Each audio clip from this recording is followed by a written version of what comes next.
네. 네. 저희가 이제 성 정체성과 관련해서 또 혼인에 관해서 하나님께서 세우신 질서에 대해서 지금 MT 가운데 함께 나누고 있습니다. 저는 오늘 그 동성애에 관하여서 여기서 강의를 맡게 되었고, 순리를 버리고 영리를 취하는 일이라는 부제로 가지고 나아갑니다. 오늘날 사회는 동성애에 대해서 과거와는 많이 그 대하는 태도가 달라졌습니다. 예전에는 대부분의 사람들이 동성애를 이상하게 보거나 받아들이기 어려운 일, 비정상적인 일로 보는 경우가 많았습니다. 그런데 이제는 점점 많은 사람들이 이렇게 이야기합니다. 동성애는 그냥 그 사람의 성향일 뿐이야. 누군가를 사랑하는 걸 왜 죄라고 해? 부끄러워할 필요 없어. 당당하게 살아. 이런 이야기들이 많이 나옵니다. 그리고 이런 생각들은 학교와 SNS, 웹툰, 드라마, 유튜브 속에서도 자연스럽게 보이고 들립니다. 하지만 우리 그리스도인에게는 중요한 질문이 하나 생겨납니다. 성경은 이 문제를 어떻게 바라볼까?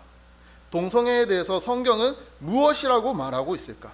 오늘은 성경에서 말하는 순리를 버리고 영리를 취하는 일인 동성애를 살펴보려고 합니다.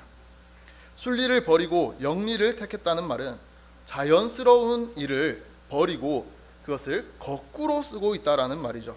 하나님께서 주신 성의 원리를 버리고 스스로 왜곡된 길을 선택했다는 의미입니다. 이 사실을 기억하시면서 세 가지의 질문을 통해 강의를 이어가려 합니다. 첫 번째 질문은 왜 동성애는 죄인가? 두 번째는 다른 죄와 동성애는 어떤 차이가 있는가? 세 번째는 교회는 회개하지 않은 동성애자를 어떻게 보아야 하는가입니다. 먼저 왜 동성애는 죄인가입니다. 우리는 다른 나라보다 동성애에 대해 비교적 보수적인 사회적 분위기에서 살아왔습니다. 하지만 최근에는 상황이 많이 달라지고 있습니다. 이른바 인권운동가나 개인의 자유를 추구하는 사람들이 많이 늘어났고, 동성애를 더 이상 죄 혹은 잘못된 행동으로 말하는 것은 잘못된 행동이 아니라 단지 성적인 지향일 뿐이다라고 주장합니다. 그들은 이렇게 말합니다. 동성애는 자연스러운 것이고 누구도 차별받거나 부끄러워할 이유가 없어. 여기에 더해 심리학에서는 동성애가 유전적 혹은 염색체 혹은 성장 과정과 환경의 영향을 받아서 형성되는 것이며, 그들이 악한 것이 아니라 연약하기 때문에 생겨나는 특성이라고 말합니다. 이런 흐름 속에서 오늘날 사회는 동성애를 점점 더 존중하게 되고 포용해야 할 것으로 받아들이고 있습니다. 물론 아직까지는 찬성과 반대의 입장이 날카롭게 대립하지만 포용의 목소리가 점점 커지는 현실은 부인할 수 없습니다. 바로 그렇기 때문에 우리에게 이 질문은 너무나도 중요합니다. 왜 동성애는 죄인가? 우리가 동성애가 왜 죄인지에 대해서 명확히 알고 그것이 어떤 죄이며 어떤 결과를 낳는지를 성경을 통해 바르게 이해할 때 우리는 흔들리는 세상 속에서도 분명하고 흔들리지 않는 신앙의 입장을 가질 수 있습니다. 우리는 먼저 성경이 동성애에 대해 어떻게 말하는지 살펴봐야 합니다.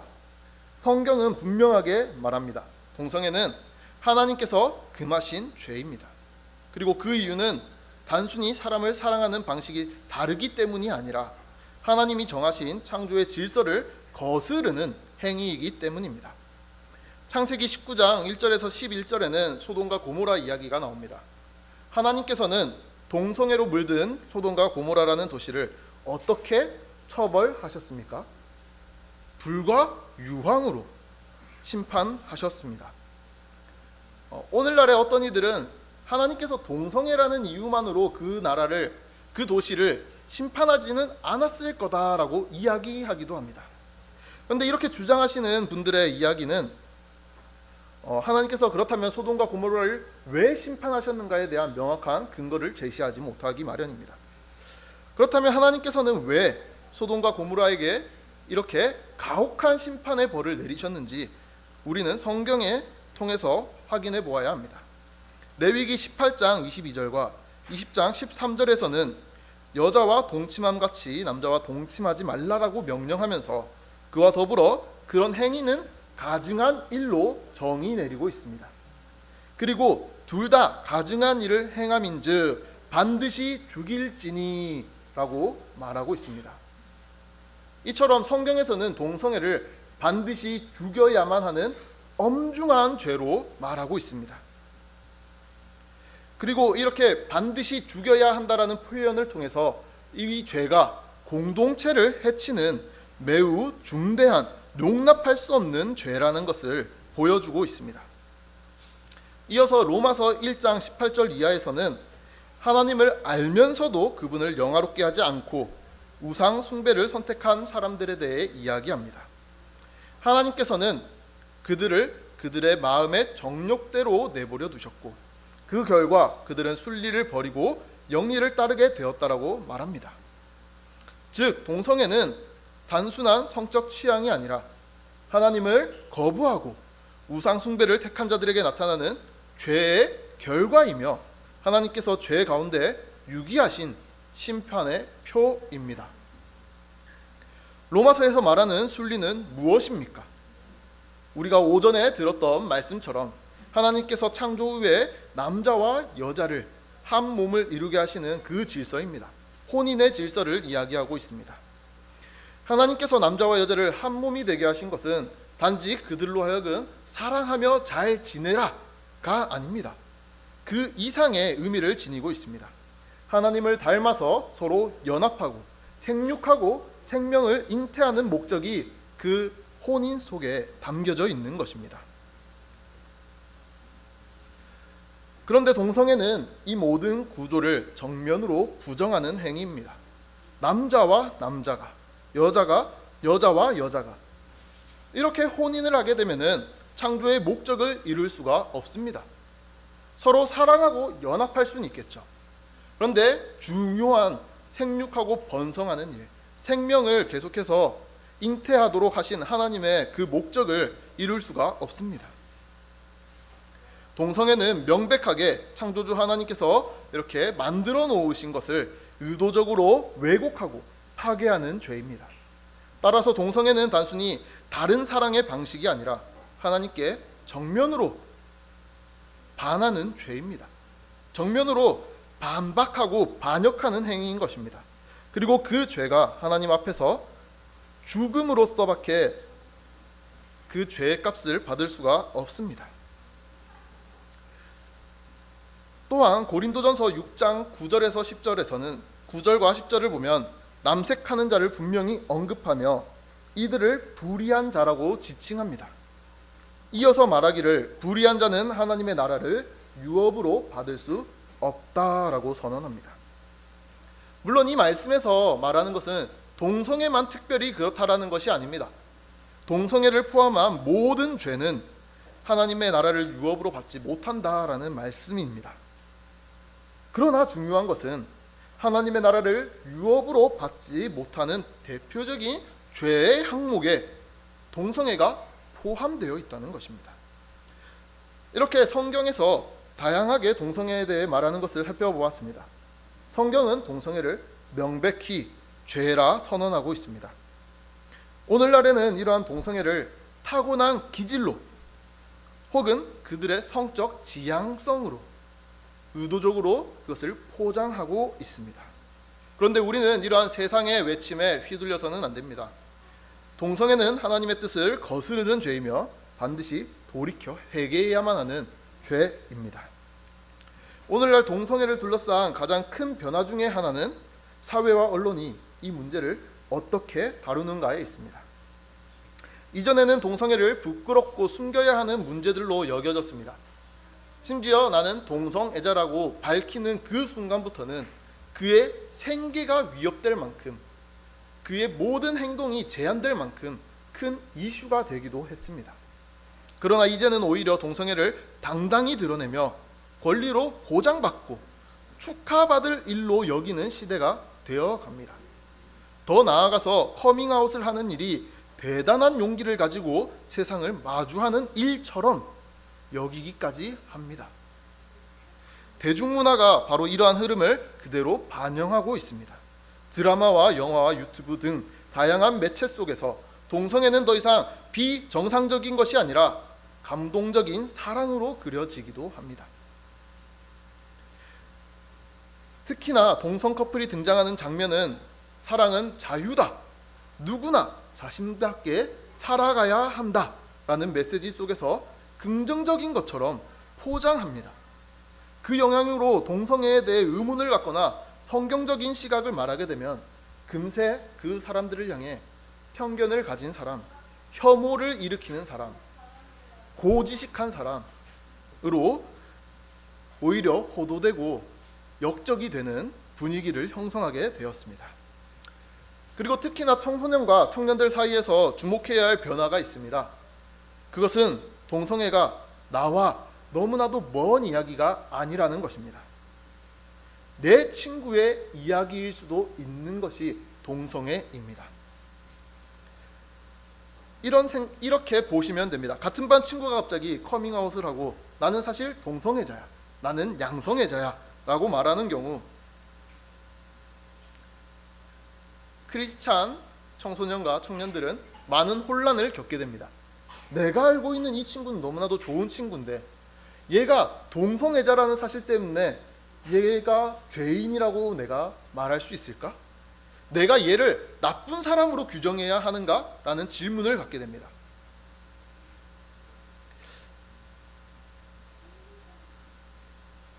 그럼에도 불구하고 우리는 명확한 죄에 대한 의식, 동성애가 무엇인지를 기억해야만 합니다. 개인적으로 저는 함께 교회를 다녔던 동생을 상담해 주다가 자신이 동성애자이며 동시에 양성애자라는 이야기를 듣게 되었습니다. 그리고 또 다른 예시로 제가 중학교 때 함께 합기도를 했던 남자 동생이 지금은 성전환을 받아서 주민번호까지도 뒤에 숫자가 바뀌는 그런 소식을 접했습니다. 이처럼 동성애와 트랜스젠더가 정말 더 이상 남의 이야기가 아닙니다. 가까운 사람 혹은 고향 동생의 이야기가 될 수도 있는 그런 문제가 되어버렸습니다. 그래서 더 연민을 가지거나 굳이 그들을 나쁘게 바라봐야만 하는가라는 그런 마음들이 자연스럽게 마음속에 생겨나게 됩니다. 이런 아이들이 유튜브와 인스타그램 등 다양한 매체를 통해 동성애에 대해 긍정적인 영향을 받게 된다면 어떻게 될까요? 그래, 동성애는 나쁜 게 아니야, 그들의 취향일 뿐이야 라는 이 말에 동조된다면 어떻게 되겠습니까? 그래서 오늘날에는 더욱더 동성애가 죄라는 사실을 분명히 말해야만 합니다. 유튜브와 인스타그램 등에는 정말 말도 못할 만큼 다양한 동성애 컨텐츠들이 난무합니다. 특히 그 유튜브의 제목 가운데 이런 제목들도 저는 보았습니다. 커밍아웃 브이로그, 친구들에게 내가 동성애자임을 밝힐 때 이 친구는 어떤 표정과 어떤 반응을 하는가를 직접적으로 보는 그런 콘텐츠가 있었습니다. 뿐만 아니라 레즈비언 커플의 일상이라는 제목의 유튜브, 혹은 게이 베스트 프렌드 같은 영상들, 그리고 멀쩡한 남자가 개인 척 연기하는 가상의 상황을 만들어서 보여주는 콘텐츠 등 너무나도 우리가 흔히 접할 수 있는 요소들의 동성애를 콘텐츠화하고 가까이에 있다라는 사실을 보여주고 있습니다. 이걸 보는 사람들의 반응은 어떠할까요? 물론 그 안에 혐오적인 표현들은 유튜브가 다 걸러냈기 때문에 긍정적인 댓글만 남아 있습니다. 너무 멋지다, 너무 대단해요, 너무 용기 있어요, 당신의 삶을 응원합니다, 축하해요, 더 아름다운 사랑하세요 등의 반응들이 난무합니다. 물론 거기에 아직 삭제되지 않은 혐오 표현들도 있었지만 그런 것들은 금세 삭제되고 긍정적인 댓글들만 남게 됩니다. 이렇게 대중문화에서는 동성애에 대한 부정적인 표현을 모두 잘못된 것처럼 여기고 오히려 긍정적인 이야기들만 해줘야 하는 것처럼 이야기합니다. 또 유튜브 가운데 대표적으로 코리아 탑 게이라고 불리는 그 사람의 콘텐츠가 있습니다. 이분은 동성애자와 함께 프로그램을 진행하면서 동성애자들을 초청해서 평가하고 대화를 나누는 콘텐츠를 합니다. 그런데 거기에 저는 인스타에서 짤로만 봤는데요, 굉장히 눈을 의심할 만한 단어를 보았습니다. 말 문구가 있고요, 이름이 적혀 있고요, 종교가 적혀 있는데 거기에 기독교라고 두 명의 게이에게 기독교라는 정확한 명시가 되어 있었습니다. 그래서 제가 이것을 나무위키에 검색을 해봤습니다. 그 사람을 어느 교회에 다니는지까지 나무위키에 나와 있습니다. 그리고 그 교단은 예장 합동교회에 출석하고 있다라고 되어 있었습니다. 정말 그걸 보면서 충격을 받았습니다. 적어도 예수교 장로회 안에는 없을 줄 알았는데, 그리고 이 사람이 유튜브를 하면서 대단히 많은 짤들을 생성해내고 그것이 밈으로 활용되기까지 합니다. 이처럼 미디어 속에서 동성애는 더욱더 당당해지고 아름다운 것처럼 묘사됩니다.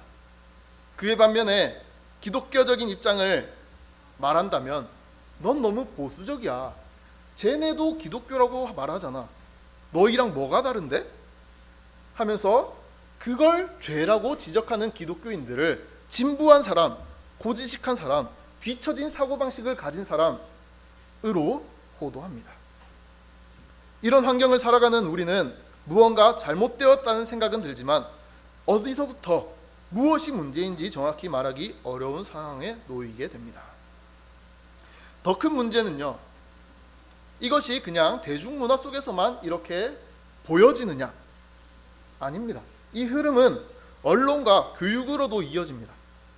언론은 이 문제를 인권의 관점에서만 다루려고 합니다. 동성 간의 결혼을 소개하면서 감동적인 부부의 이야기,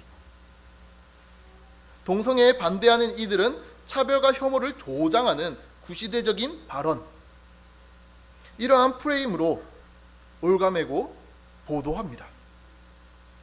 정작 하나님의 뜻을 말하고자 하는 목소리는 왜곡되거나 침묵당하고 진리를 말하면 오히려 불이익을 받는 세상이 되어 가고 있습니다. 이런 흐름은 일부 학교에서 다양한 가족을 소개하는 모습으로도 나타납니다. 엄마가 2명인 가정이 있을 수 있다, 아빠가 2명인 가정이 있을 수 있다.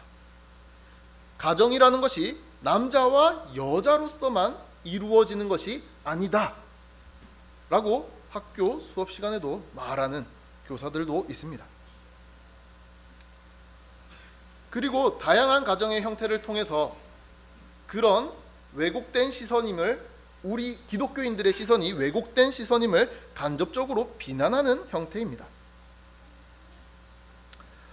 이렇게 학생 인권 조례나 성평등 교육 등이 성경의 가르침과 충돌하고 오히려 그 성경의 가르침을 정면에서 반박하는 요소들이 너무나도 많이 있습니다. 문제는 이런 문화 속에서 청소년과 청년들이 점점 더 혼란에 빠지게 된다는 것입니다. 그들의 이야기를 듣고 있다 보면, 그래, 사랑하는 게 왜 죄야? 왜 감정에 대해서 죄라고 하지? 사랑이면 괜찮은 거 아니야? 라고 휩쓸리기 마련입니다. 그런데 하나님께서는 우리를 거룩한 백성으로 부르셨습니다. 그리고 우리에게 거룩한 삶을 살도록 명령하십니다. 그렇기 때문에 우리는 이러한 세상 흐름 속에서 동성애를 보다 성경적인 입장에서 이해해야 되고, 그것을 죄라는 인식을 명확히 가져야만 합니다. 또 이제 우리에게는 이러한 질문을 마주하게 됩니다. 죄는 다 같은 죄가 아닙니까? 다른 죄도 많은데 왜 기독교에서는 유독 동성애만 가지고 뭐라고 합니까? 이 질문은 단순히 우리가 동성애에 대해 욕하는 것을 반박하기 위한 것은 아닐 것입니다. 오늘날 많은 학생과 청년들이 실제로 던지고 있는 진지한 물음입니다. 그리고 순수한 호기심에서 나오는 질문이기도 합니다. 우리는 이 질문에 집중해봐야 할 필요가 있습니다. 성경은 분명하게 말하고 있습니다. 모든 사람이 죄를 범하였음에 하나님의 영광에 이르지 못하더니 죄의 삭은 사망이요. 모든 죄는 하나님의 심판을 받고 하나님과 끊어집니다. 쉽게 말해서 거짓말도, 음란한 생각을 해도, 교만한 마음을 품어도 동성애와 다르지 않습니다. 그 본질적인 죄로서의 결말은 동일합니다. 바로 죽음입니다. 죄가 가져오는 참된 결과는 단지 어떤 대가를 치르는 정도가 아니라 하나님의 영광에서 끊어지고 그분으로부터 생명을 얻는 것이 아니라 그 생명으로부터 영원히 끊어지는 것입니다. 그게 죄가 우리를 이끄는 방향이고 그 끝은 결국 심판밖에 없습니다. 결국 동성애나 거짓말하는 죄나 동일한 심판을 받는다는 말입니다.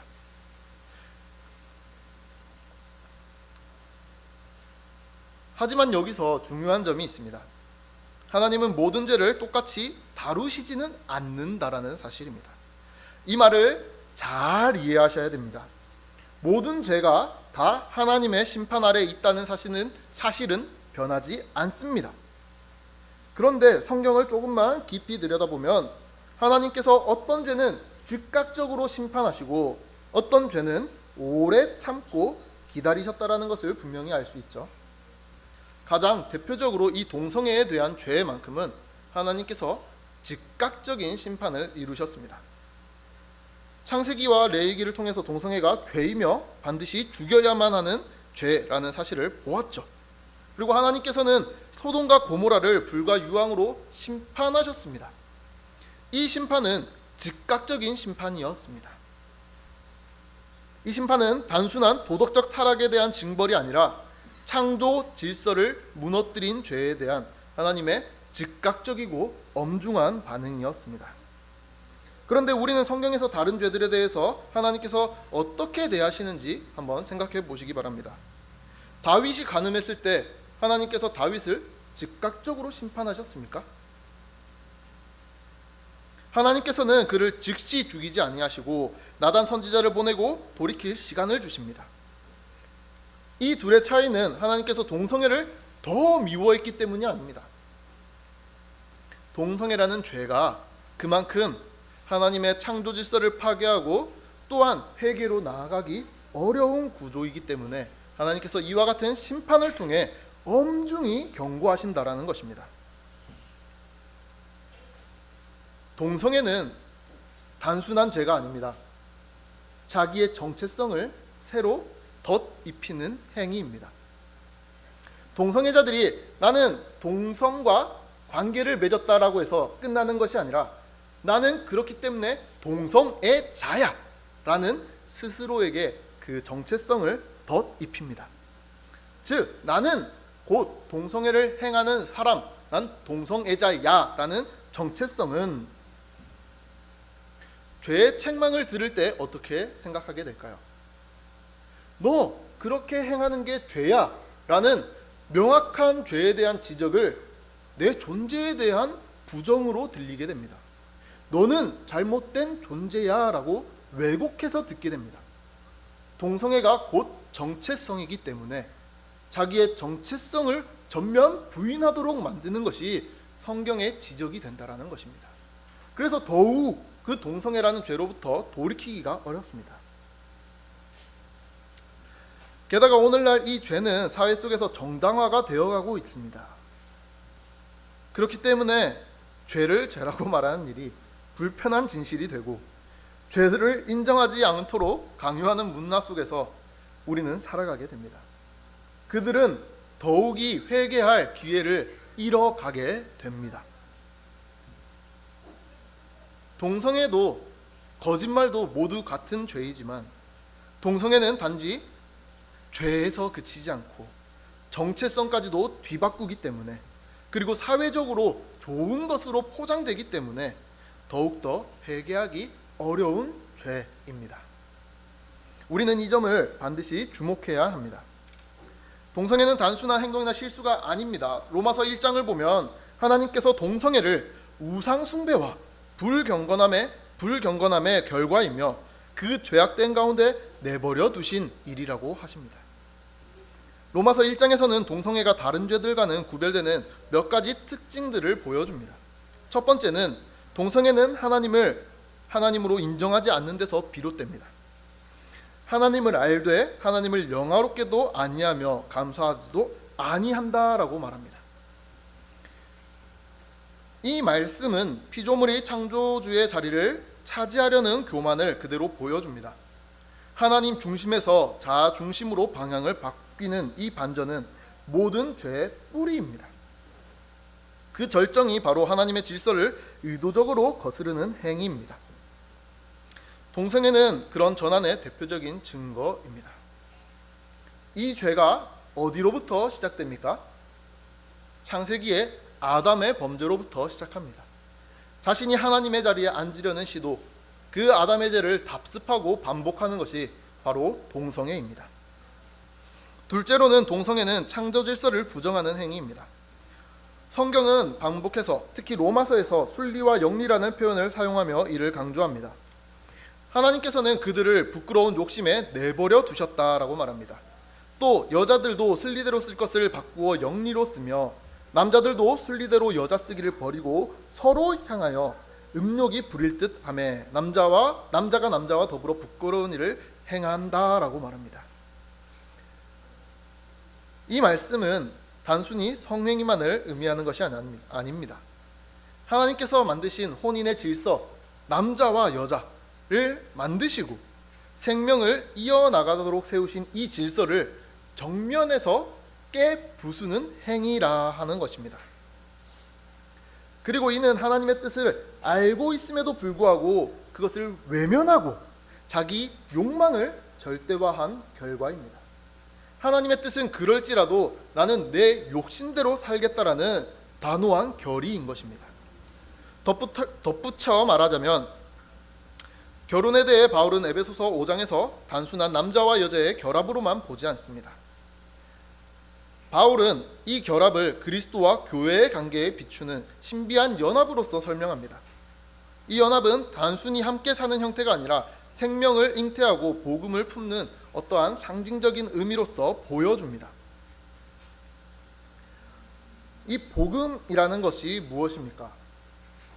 죄로 인해 죽을 수밖에 없는 우리를 그리스도께서 목숨을 내어 주시고 우리로 죄로부터 돌이키게 하시고 하나님의 구원을 받을 수 있는 그 은혜의 선물로 주신 것이 복음 아닙니까? 그런데 이 동성 간의 결합은 이 복음을 훼손하고 있습니다. 하나님의 뜻과 섭리를 가리는 행위이고 창조하신 아름다운 관계를 허물어뜨리는 죄인 것입니다. 셋째로 동성애는 하나님께서 내버려 두신 상태에서 발생하는 죄입니다. 이 표현이 무려 3차례나 로마서 1장에 반복되고 있습니다. 하나님께서 그들을 욕망대로 내버려 두셨다. 수치스러운 정욕에 따라서 내버려 두셨다. 타락한 생각에 따라서 내버려 두셨다라고 말합니다. 이것은 하나님께서 더 이상 그들에게 개입하지 않겠다라는 것이 아닙니다. 경고와 기회를 무시하고 끝까지 돌이키지 않는 이들에게 하나님은 그들의 죄를 낳도록 그렇게 내버려 두겠다라는 것입니다. 그리고 이 내버려둠의 결과가 동성애라는 죄로 드러납니다. 이 내버려 두심은 유예된 경고이기도 하지만 또한 이미 시작된 심판입니다. 그들은 이미 심판을 받은 것입니다. 넷째로 동성애는 욕망이 진리보다 앞선 상태를 반영합니다.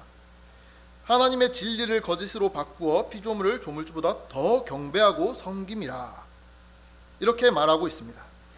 사람들은 하나님의 뜻보다 자신의 감정과 욕구를 우선시하며 기준을 바꾸고 질서가 뒤바뀌는 상황에 이르게 됩니다.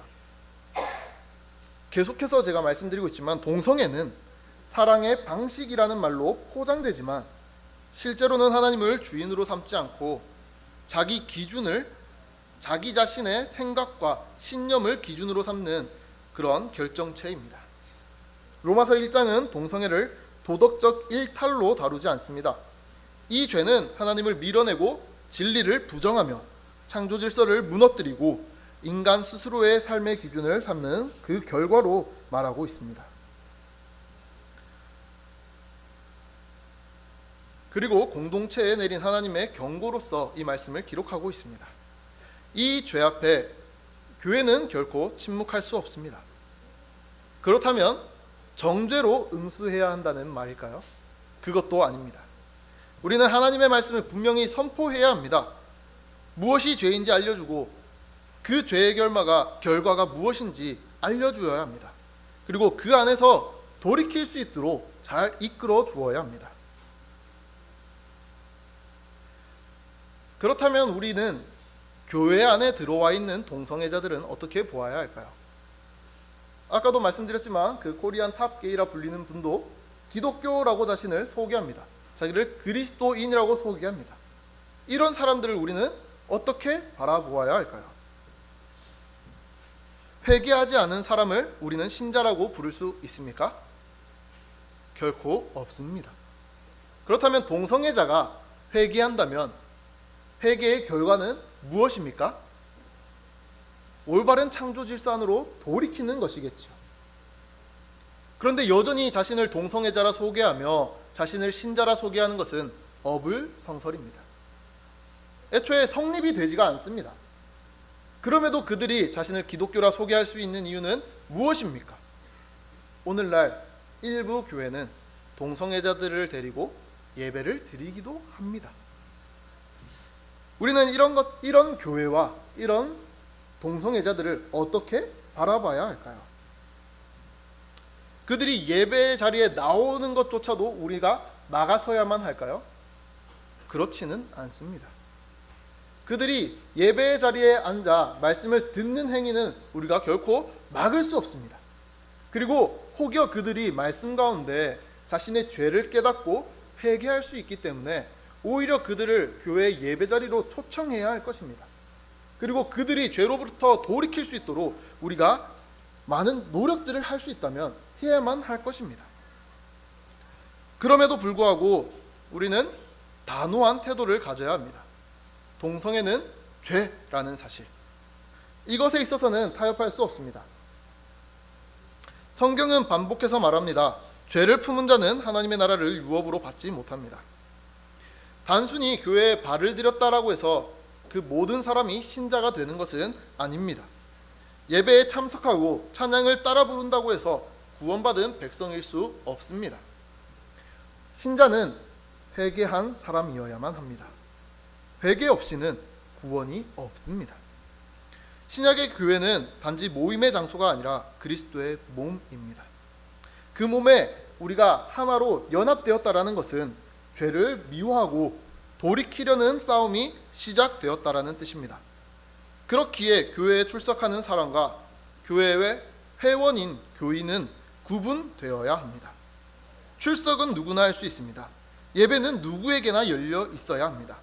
그러나 교인으로서 누려야 할 세례와 성찬 그리고 직분을 받는 일은 온전히 회원권을 가진 자, 회개의 증거가 있는 자에게 주어져야 합니다.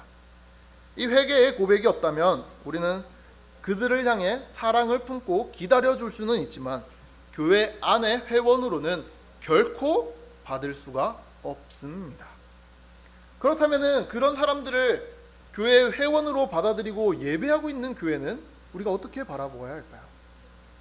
정말 안타깝게도 그 교회는 스스로가 하나님의 말씀을 떠났다라고밖에 볼 수가 없습니다.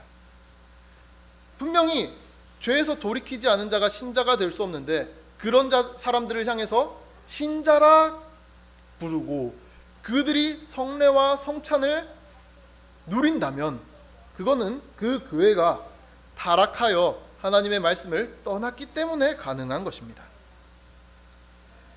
그렇다면 우리는 이 동성애자들이 교회에 와서 회원권을 얻지 못하는 일이 단순히 그 사람이 동성애자이기 때문입니까? 아닙니다. 그들이 회개하지 않았기 때문입니다.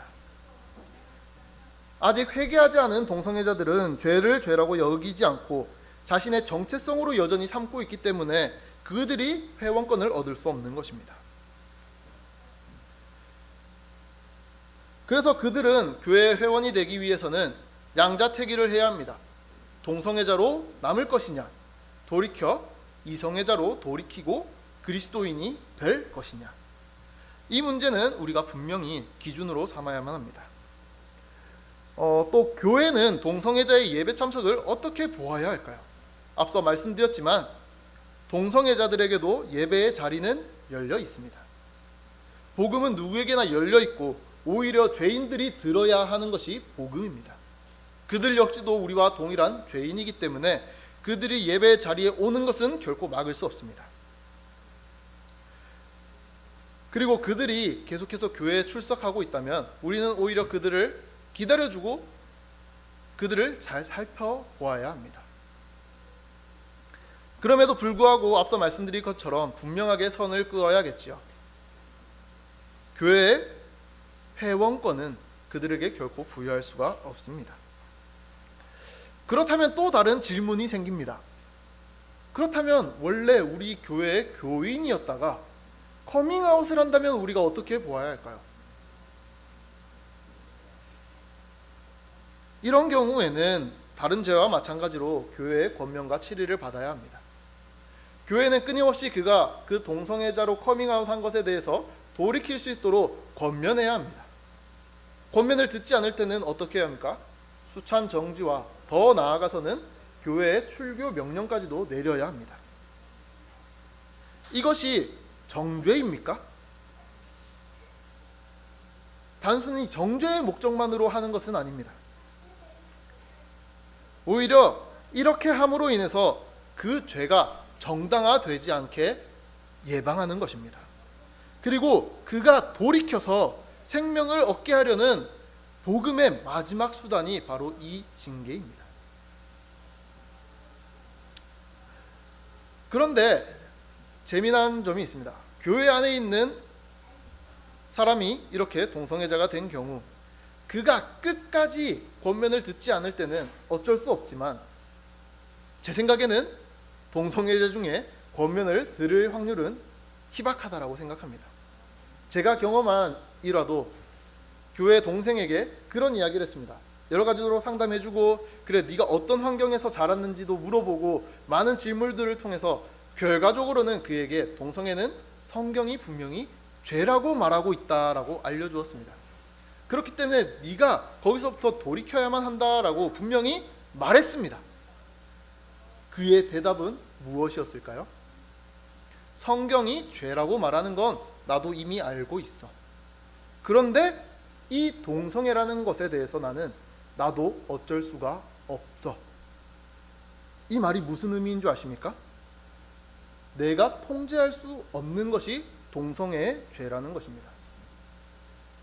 죄가 단순히 나를 미혹하는 정도가 아니라 이미 죄가 나를 충분히 다스리고 있고 나를 잠식해버린 겁니다. 이미 동성애자라는 성 정체성이 자신에게 입혀졌기 때문에 나는 어쩔 수 없이 그 일을 할 수밖에 없는 거야가 됩니다.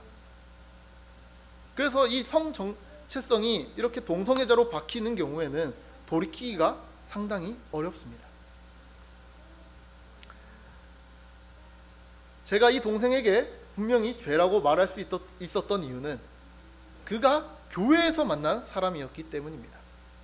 그렇다면 교회 밖에 있는 동성애자들에게 우리가 동성애는 죄야, 너는 죄를 저지르고 있어, 너는 결국 지옥 심판을 받게 될 거야 라는 말을 할 수 있을까요? 저는 솔직히 말하면 어렵다고 봅니다. 매우 친분이 있어서 아주 조심스럽게 이야기할 수는 있지만 교회 밖에 있는 사람들에게는 이렇게 말하는 것이 굉장히 어려운 일이고 불필요한 일이라고까지 저는 생각됩니다. 더 나아가서 오전에도 목사님께서 말씀하셨지만 퀴어 축제에 가서 피켓을 들고 마이크를 들고 동성애는 죄다라고 외치는 것이 올바른 행위일까요? 죄는 죄이지만 또 그들은 세상에 속한 자들이고 우리는 교회에 속한 자들입니다. 기준이 다를 수밖에 없습니다. 그들에게 이렇게 말하는 것은 무의미합니다. 그 사람들이 들을 생각조차 없기 때문입니다.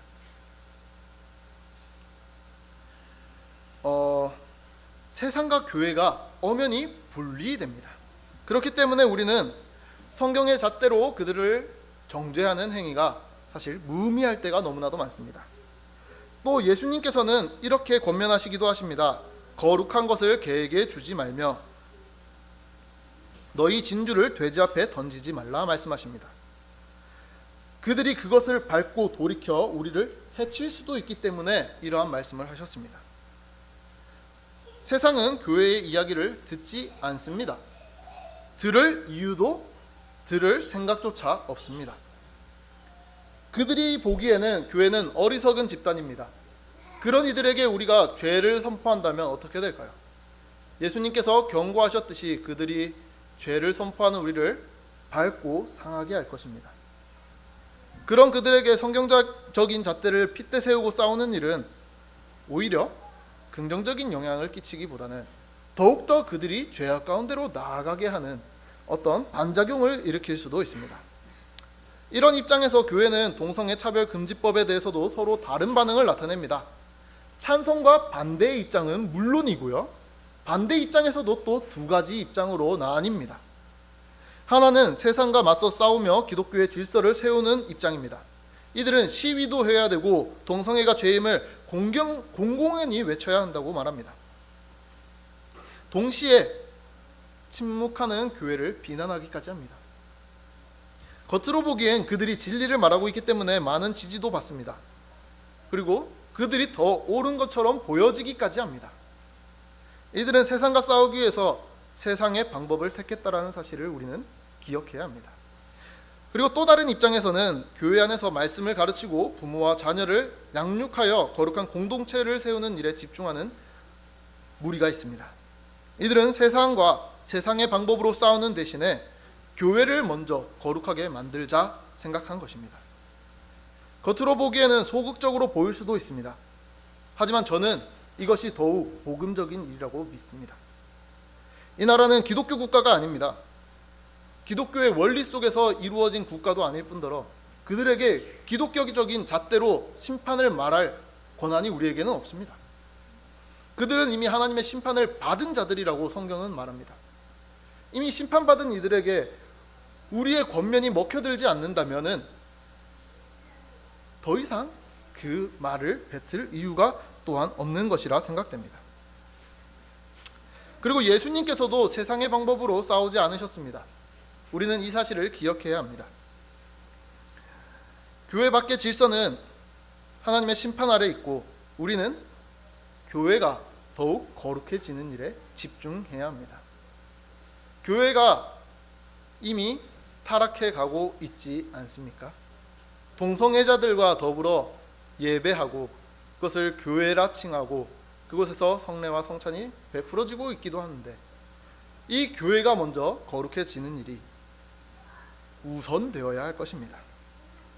그리고 또한 만일 세상의 법이 동성애 차별을 금지할 때는 어떻게 해야 할까요? 우리는 세상의 법의 테두리에 순종해야 합니다. 그러나 교회 안에서는 동성애가 죄라고 선포해야 합니다. 세상법은 동성애를 죄라고 말하는 것을 공공장소에서는 불법이라 지칭합니다. 하지만 우리가 교회 안에서는 동성애를 죄라 외칠 수 있는 것은 국가에서 정한 종교의 자유가 있기 때문입니다. 캐나다 사례를 보더라도 이 점은 분명합니다. 박광영 목사님의 글에 따르면 캐나다에서도 성당과 교회에서 성경의 가르침을 따라 동성애가 죄임을 선포하고 있습니다. 이는 종교의 자유로 보장받고 있기 때문입니다. 이런 현실 속에서 교회는 동성애를 죄라고 교회 안에서 잘 가르쳐 나가야 할 것입니다. 그리고 우리는 동성애자들을 미워해서는 안 됩니다. 그들이 가지고 있는 그 죄의 심각성을 항상 유념해야 합니다. 오히려 그들이 예배 자리에 와서 말씀을 듣는 것을 환영해야 할 것입니다. 그러나 그들이 가지고 있는 죄를 결코 환영할 수는 없습니다. 그러므로 우리는 분명한 입장을 가져야 합니다. 회개 없는 동성애자는 교회의 일원이 될 수 없다. 죄 가운데 내버려 두신 그 삶을 우리가 축복할 수 없다. 복음이 모든 사람에게 열려 있고 그들로 하여금 하나님의 용서를 받는 은혜의 소식일지라도 회개하지 않으면 아무런 의미가 없다라는 사실을 기억해야 합니다. 그리고 우리는 세상 가운데 진리를 이야기할 수 있어야 하지만 항상 고민해봐야 합니다. 세상의 법이 금지할 때는 그 법적 테두리 안에서, 그리고 우리는 여전히 죄를 죄라 말할 수 있는 권한이 교회 안에 있음을 또한 기억해야 할 것입니다. 이제 마무리하겠습니다. 오늘 우리는 동성애를 둘러싼 세상의 시선과 성경의 말씀을 살펴보았습니다. 세상은 동성애를 자유라고 말하고 인권이라는 이름으로 포장합니다. 죄를 죄라고 말하는 사람들을 혐오자라고 부르며 침묵시키려고 합니다. 그러나 성경은 분명히 말합니다. 동성애는 하나님께서 만드신 창조 질서를 거스르는 죄입니다. 또한 로마서 1장은 이 죄가 하나님을 떠난 마음에서 시작되었으며 스스로 주인이 되겠다는 고집의 열매라고 말합니다. 결국 하나님께서 그들을 그 죄 가운데 내버려 두셨다라고 선언하고 있습니다. 동성애는 단순한 행동이 아니라 진리보다 자기 욕망을 앞세우는 삶의 결정체이며 시간이 지날수록 정체성으로 굳어지는 죄입니다. 그래서 회개를 말하면 자신의 존재가 부정당하는 것처럼 느끼고 더 깊은 죄에 빠져들게 될 것입니다. 바로 이 지점에서 교회는 더 분명히 해야 합니다. 예배의 자리는 누구에게 열려 있지만 회개가 없는 자에게는 결코 교인으로서의 회원권을 줄 수 없다라는 사실입니다. 죄를 죄라고 말하는 것은 정죄가 아닙니다. 돌이키게 하려는 사랑의 언어입니다. 복음은 언제나 죄인을 초대하고 있습니다. 그러나 결코 죄는 초대하고 있지 않습니다. 교회는 죄인이 돌이켜 회개할 수 있도록 돕는 역할을 마땅히 해야 합니다. 지금 우리에게 필요한 것은 두 가지입니다. 죄를 분명히 말하는 용기와 또 죄인을 끝까지 회개로 이끄는 사랑입니다. 이 두 가지가 서로 반대되는 것이 아니라 이 둘이 함께 할 때 복음은 살아있고 교회는 교회로 바로 설 수 있을 것입니다. 기도하겠습니다. 온 세상을